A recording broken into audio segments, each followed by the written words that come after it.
लोग समझते हैं कि रमज़ान में हम अपना वेट कम कर लेंगे, हम टारगेट बनाते हैं कि डिटॉक्स होगी बॉडी और ये वो, मगर ऐसा नहीं होता। ईद पर जो आपने दर्जी को नाप दिया हुआ होता है ना, सही वो टाइट हो जाते हैं आपको कपड़े, यानी आपका वजन बढ़ जाता है। जबकि हम तो 2 मील्स खा रहे हैं भाई, रोजे रख रहे हैं, अफ्तारी कर रहे हैं, सहरी कर रहे हैं। ये एक गलत फहमी होती है हमारी और हमारा वेट बढ़ जाता है। वेट क्यों बढ़ता है? नंबर 1 सवाल। नंबर 2, अगर वेट बढ़ रहा है तो उसे घटाएं कैसे?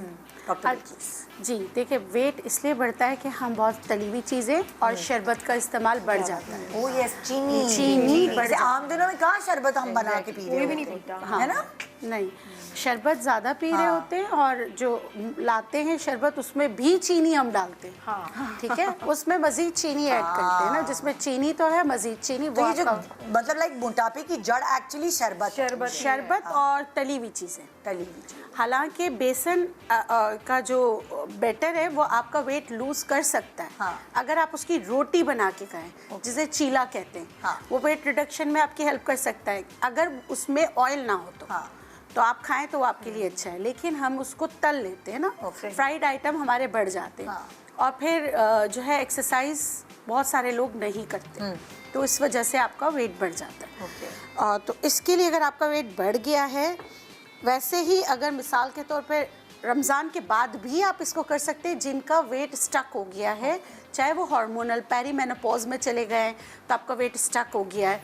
देखिए, आपके 3 वो होते हैं ना, जैसे अगर ऊपर का यहाँ मैदे से यहाँ का है तो इसका मतलब ये वाला आपका बाहर आ रहा है पेट, तो इसका मतलब क्या है कि आपका मैदा ख़राब है। ये अगर बीच वाला है तो कॉर्टिसोल लेवल बढ़ रहा है और हार्मोनल प्रॉब्लम भी होती है अगर ये। हाँ बिल्कुल, बीच वाला है तो ये 2 तरीके के, एक तो आप ग़िज़ा जो है ना अपनी मर्ज़ी का खा रहे हैं, लेज़ीनेस है, और अगर ऐसा टमी होता है ना नीचे से अगर निकल रहा होता तो वो हार्मोन्स का भी होता है। अच्छा, अक्सर तो जब मेरे साथ ऐसा होता है तो जब मैं शुगर एलिमेंट्स ज़्यादा खा रही होती तो मेरा लोअर एब मुझे बढ़ावा लगता है। जब मैं डाइट पे जाती हूँ, इन द सेंस कि मैं कॉन्शियस खाना खा रही होती हूँ, तो फिर मेरा सबसे पहले मेरा लोअर एब जाता है। बिल्कुल ये क्या चक्कर है?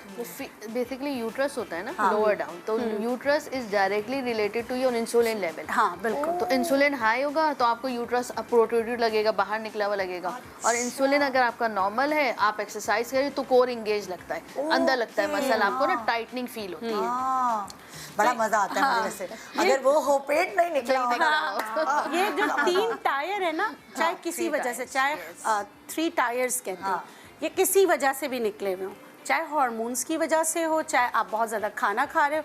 ये देखिए, एक स्ट्रेस, टेंशन, डिप्रेशन से भी आपका वेट बढ़ता है। जब आप किसी से बात नहीं करते ना, तब आप ग़िज़ा से बात करते हैं, आप बहुत ज़्यादा खाते हैं। ठीक है, तो अगर वो भी वजह है तो 2 इंग्रेडिएंट्स से, मैजिकल इंग्रेडिएंट्स इस्तेमाल कीजिए और इस चीज़ से निजात हासिल करने में आपकी मदद करेगा, अगर आप परहेज़ करेंगे, डाइट करेंगे, एक्सरसाइज करेंगे।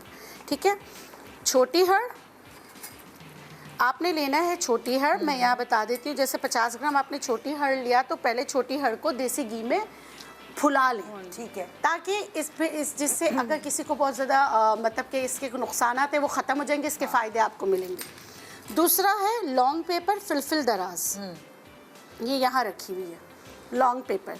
ठीक है, इन दोनों को हम वज़न पाउडर बना के रख लीजिए। 1/4 टीस्पून रात सोने से पहले आप इसको लेना शुरू कर दें पानी के साथ। सही है। ग़िज़ा आपने खाई हुई हो 3 घंटे पहले, याद रखिएगा ग़िज़ा खाए हुए 3 घंटे आपको हो चुके हो। सही है। तो इससे क्या होगा, आपका वेट बहुत तेज़ी से जाएगा। जैसे मैंने बताया 3 टायर्स किसी वजह से भी। देखें, छोटी हड़ जो है वो आपको ताकत भी देगा, आपके मैदे के अमराज को सही करने में, आपके जर्नल हेल्थ के लिए। और ये जो फिलफिल है, ये आपके मैदे के साथ आपका फैट कटर है, यानी कि आपका वो पीला चर्बीला मादा जो आपको नहीं, मतलब जो आपको सिर्फ मोटापा दे रहा है, उसको आपकी बॉडी से निकालने में आपकी मदद करेगा। तो इनको पीस के पाउडर बना के रख लीजिए और उसमें से 1/4 टीस्पून कप में जैसे घोल के ना आप पी लीजिए। इसके बाद फिर आप खाना नहीं खाइए, सहरी कीजिए। अच्छा, पानी आप पी सकते हैं, लेकिन तो ये फिर ये अफ्तारी वगैरह के बाद जब आप खाना खा लें रात का, जी, उसके बाद उसके बाद आपने ये लेना है। भरे पेट से लेंगे तो कुछ लोग कहते हैं ना, जैसे फिलफिल खाया तो आपको थोड़ी सी जलन हो रही है, कुछ भी नहीं होगा। इस दोनों को कॉम्बिनेशन से लेंगे। ये आपको ब्लड प्रेशर, शुगर, कोई भी मर्ज अगर अमराज के साथ है तो भी आप ले सकते हैं, उसको कम करने में भी आपकी मदद करेगा। ठीक है, बहुत ही मैजिकल रेमेडी है। और बहुत इस्तेमाल करा है, बहुत लोगों को बहुत फ़र्क पड़ा है। ज़बरदस्त।